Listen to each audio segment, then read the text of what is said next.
చిన్న Musidivada oxygen defence కాలనీలో ప్రభుత్వ భూమి కబ్జా చేసి రెచ్చిపోతున్న కబ్జాదారులపై POW ఆధ్వర్యంలో నిరవధిక దీక్ష 20 రోజులుగా కొనసాగుతుంది. అందులో భాగంగా డాక్టర్ బిఆర్ అంబేద్కర్ 135వ జయంతి సందర్భంగా ఆయన విగ్రహాన్ని ఆవిష్కరించారు. కార్యక్రమానికి Bhimsena president K Chinnarao, Buddhist society of India V Durgarao హాజరయ్యారు. ఈ సందర్భంగా మీడియాతో మాట్లాడుతూ విశాఖ మరింత అభివృద్ధి ప్రాంతంగా మారడంతో కబ్జాదారులు కన్ను ప్రభుత్వ భూములపై పడి అన్యాయంగా దోచుకుంటున్నారని, దీనిపై ప్రభుత్వ ఉన్నత అధికారులు తక్షణమే చర్యలు తీసుకోవాలని కోరారు. ప్రస్తుతం కబ్జాదారుడు ప్రభుత్వ భూమిని కబ్జా చేసి ఆక్సిజన్ డిఫెన్స్ కాలనీలో ఉన్న స్త్రీలపై అనుచిత వ్యాఖ్యలు చేయడంపై ఆయన తీవ్ర స్థాయిలో మండిపడ్డారు. కార్యక్రమంలో POW రాష్ట్ర కార్యదర్శి లక్ష్మి, రూప, కాలనీ మహిళలు తదితరులు పాల్గొన్నారు. వాళ్ళందరినీ మనుషులుగా గుర్తించే వరకు నేను పోరాటం చేస్తానని ఆయన చనిపోయేంత వరకు కూడా ఆయన పోరాటం చేసి ఆ క్రమంలోనే ఆయన ఎంతో విద్యావంతుడు కాబట్టి ఆయన రాజ్యాంగాన్ని రాసే అవకాశం వచ్చింది. ఆ రాజ్యాంగంలో మొత్తం ప్రజాస్వామ్యాన్ని ఆయన తీసుకొచ్చారు. ప్రజాస్వామ్యం అంటే ఏంటంటే ఈ దేశంలో ఉన్న ప్రతి మనిషి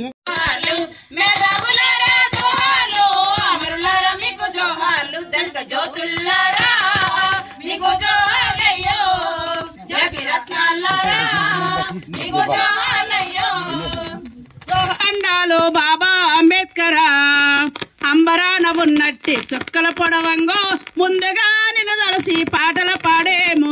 14 పుట్టిన రోజంట ఈ దళిత జాతి పీడితులకు పండగ రోజంట.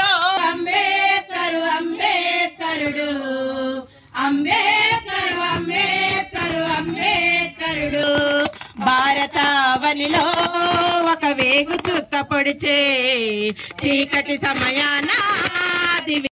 ఈరోజు ఈ డిఫెన్స్ ఆక్సిజన్ కాలనీ దళితుల పట్ల జరుగుతున్నటువంటి ఈ దమనకాండకు వ్యతిరేకంగా పోరాడడం కోసం ఇక్కడ మా సోదరులు గత 20 రోజులుగా ఉద్యమాలు చేస్తున్నారు.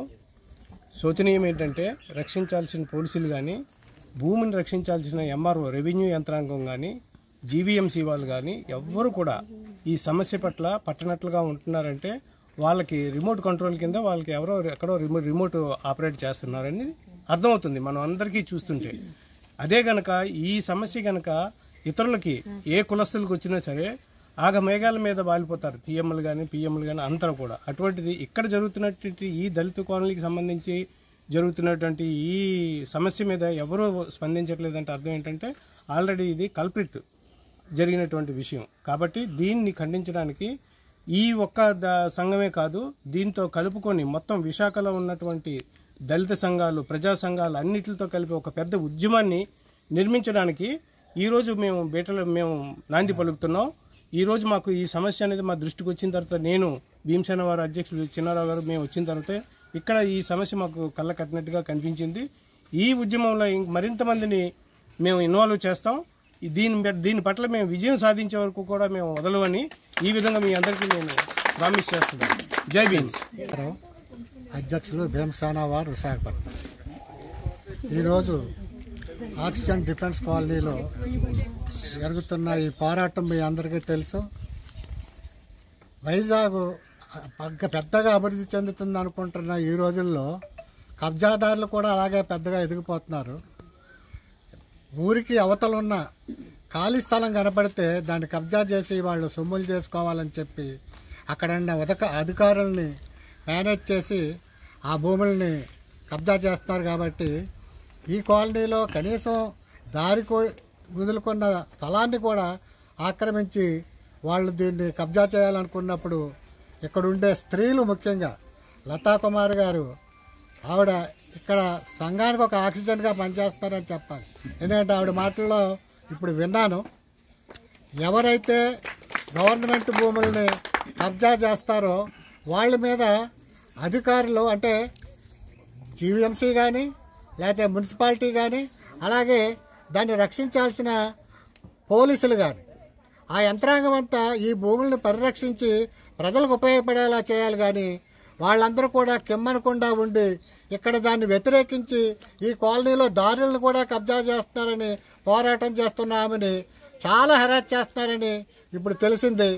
కిరణ్ అనేవాడు ఎవడో ఆమెను చాలా అసభ్యకరమైన మాటలతో అంటున్నాడంట. మళ్ళా కానీ ఈ రోజు తర్వాత కానీ వాడు ఏమన్నా అన్నట్లయితే వాడు నాలుగు కట్ చేస్తాం. ఎందుకంటే ఇక్కడ కులం పేరుతో వివక్షత ఎవరు చూపెడతాడో, ఇక్కడ ఎవడైతే కులాల పేరుతో వివక్షత చూపెడతాడో వాళ్ళందరినీ వ్యతిరేకోవటం కోసం, వాళ్ళ మీద పోరాటం చేయడం కోసమే ఈ భీమసేన వారు విశాఖపట్నంలో ఏర్పడింది. ఇదేం చేస్తుందంటే ఈ విశాఖపట్నం జిల్లాలో ఉన్న అన్ని దళిత సంఘాలను ఏకం చేసి ఒక మహత్తర ఉద్యమాన్ని నిర్మించాలని మేము పనిచేస్తున్నాం.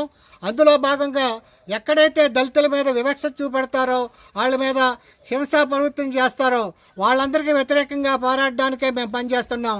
కాబట్టి ఇక్కడ మేమందరం కూడా హెచ్చరిస్తున్నాం, ఈ రోజు తర్వాత ఇక్కడ ఉండే ఎస్సీ వాళ్ళ మీద వివక్షత చూపి ఎవరైనా కనుక ప్రవర్తిస్తే వాళ్ళ మీద ఖచ్చితంగా మేము యాక్షన్ తీసుకుంటామని ఈ సభాముఖంగా తెలియజేస్తున్నాం.